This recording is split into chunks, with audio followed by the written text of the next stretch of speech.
ભટ્ટ વિરુદ્ધ પોસ્ટર લગાવવાનો મામલો. શહેર કોંગ્રેસ પ્રમુખ ઋત્વિજ જોશીને વારસિયા પોલીસે પાઠવી હતી નોટિસ. સાંસદ રંજનબેન ભટ્ટ વિરુદ્ધ પોસ્ટર લગાવવાનો મામલો. શહેર કોંગ્રેસ પ્રમુખ ઋત્વિજ જોશીને વારસિયા પોલીસે પાઠવી હતી નોટિસ. ઋત્વિજ જોશી નિવેદન આપવા પહોંચ્યા વારસિયા પોલીસ સ્ટેશન. કોંગ્રેસના કોર્પોરેટર કાર્યકર્તાઓ પહોંચ્યા પોલીસ સ્ટેશન. પોસ્ટર કાંડમાં ઋત્વિજ જોશીનું નામ ખુલતા પોલીસે બોલાવ્યા પૂછપરછ માટે. વડોદરા શહેર કોંગ્રેસ પ્રમુખ ઋત્વિજ જોશીનું નિવેદન. રંજનબેન ભટ્ટ વિરુદ્ધ મેં પોસ્ટર છપાવ્યા નથી. ભાજપ મને ફસાવી રહી છે. પોલીસે ગઈકાલે મારા ઘરે આવી નોટિસ આપી, જેથી આજે જવાબ આપવા આવ્યો છું. મારા પર લગાવવામાં આવતા આક્ષેપ ખોટા છે.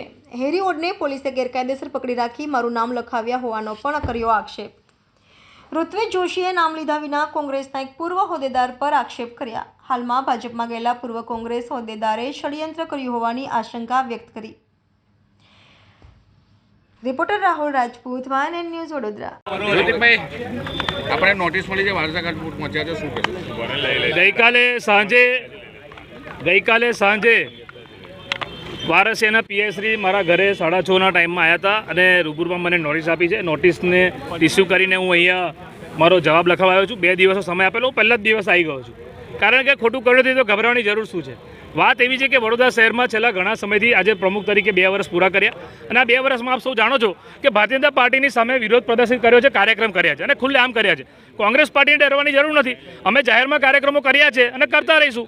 અમે પરમિશન સાથે, બેનર પોસ્ટર સાથે સાંસદ હોય કે ધારાસભ્ય હોય, બધાની વિરુદ્ધમાં દેખાવ કરેલા છે. કારણ કે વિરોધ પક્ષ તરીકે અમારી ફરજ છે અને અમને અધિકાર મળ્યો છે, સંવિધાન અમને અધિકાર આપ્યો છે, તો અમે શું કામ વિરોધ પ્રદર્શન ના કરીએ? વાત એવી છે કે ભારતીય જનતા પાર્ટીએ જે બૂમો પાડી વિકાસ વિકાસ વિકાસ અને વિકાસનો ફુગ્ગો, ખુદ ગુજરાત રાજ્યના મુખ્યમંત્રીએ વિકાસનો ફુગ્ગો ફોડ્યો અને એમને જ કીધું કે વડોદરા પાછળ રહી ગયું, વડોદરાનો વિકાસ થયો નહીં. પ્રદેશ પ્રમુખ આવ્યા ત્યારે એમને પણ વાત કરી. એમના કાર્યક્રમમાં એક સરપંચે પણ કીધું કે સાહેબ કાર્યાલય તો બનાવ્યું, તમે સ્કૂલ ક્યારે બનાવશો?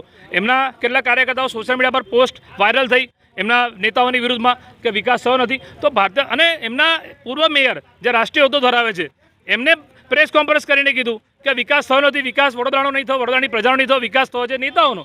એમના કોઈ ધારાસભ્ય રાજીનામું આપે તો આંતરિક વિવાદના કારણે, એ લોકોના આંતરિક વિવાદના કારણે કોંગ્રેસને શું કામ આંગળી કરવામાં આવે છે? એનું કારણ છે કે જે હરણી બોટ કાંડમાં 12 નિર્દોષ બાળકોએ જીવ ગુમાવ્યો અને 2 શિક્ષકોએ જીવ ગુમાવ્યો, 2 મહિના થઈ ગયા, આજે એમના પરિવારને ન્યાય નથી મળ્યો.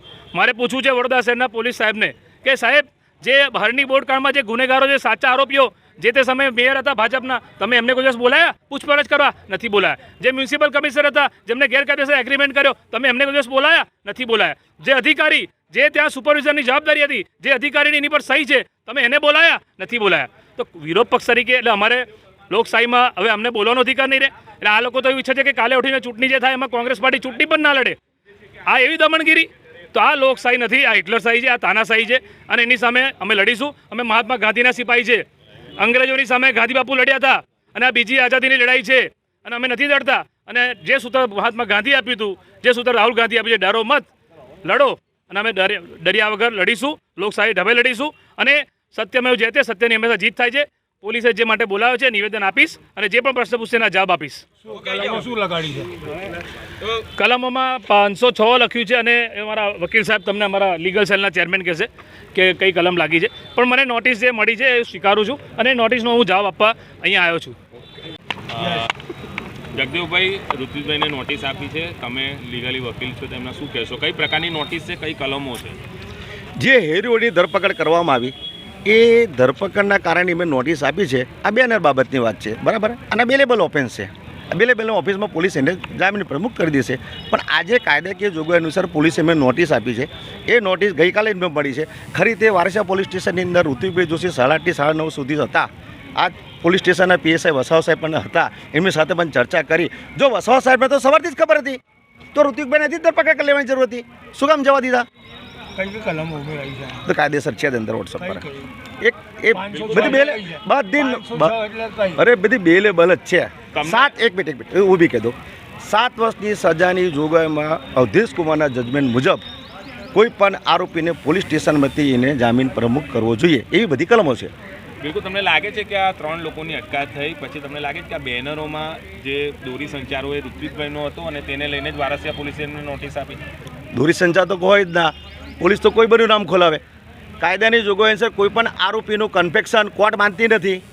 તમને હમણાં ઉચકીને લઈ આવો તમને પોલીસે 2 દંડા મારે એટલે તમે એને બોલી જાઓ આરોપી લખાવા છે કાલે જ હેરી રોડના લાઈન પોલાઈન મુકાઈશ એનું એફિડેટ કરાવીશ ક્યાં કામ નથી આનું નામ નથી ખોટી મને દમનગીરી કરી છે એ જ હેરી રોડનું આપ ઇન્ટરવ્યૂ લો એ મને ખબર છે બધું હું જાણું છું એમને જ પ્રમુખનું નામ અરે કઈથી નામ આપે ભાઈ પ્રમુખનું નામ હતું પ્રમુખ તો 9:30 વાગ્યા સુધી અહીંયા પોલીસ સ્ટેશનમાં હતા કેમ પોલીસે ધરપકડ ના કરી સારું કોના ઈશારે થયું છે એ તો ઈશારો આપ જાણો જ છો મીડિયા છેલ્લા 2 દિવસથી આપને ખબર છે આપ જાણો જ છો સાચો ઈશારો આપનો પરિચય ધરતીકંપ લાવનાર બી ખબર છે સાવલીથી ધરતીકંપ વડોદરા સુધી આવી ગયો છે પણ વડોદરાથી પાછો સાવલી જવાનો છે એ મને ખબર છે શું નામ આપનું advocate Jagdev Parmar Subscribe now and press the bell icon. Never miss an update.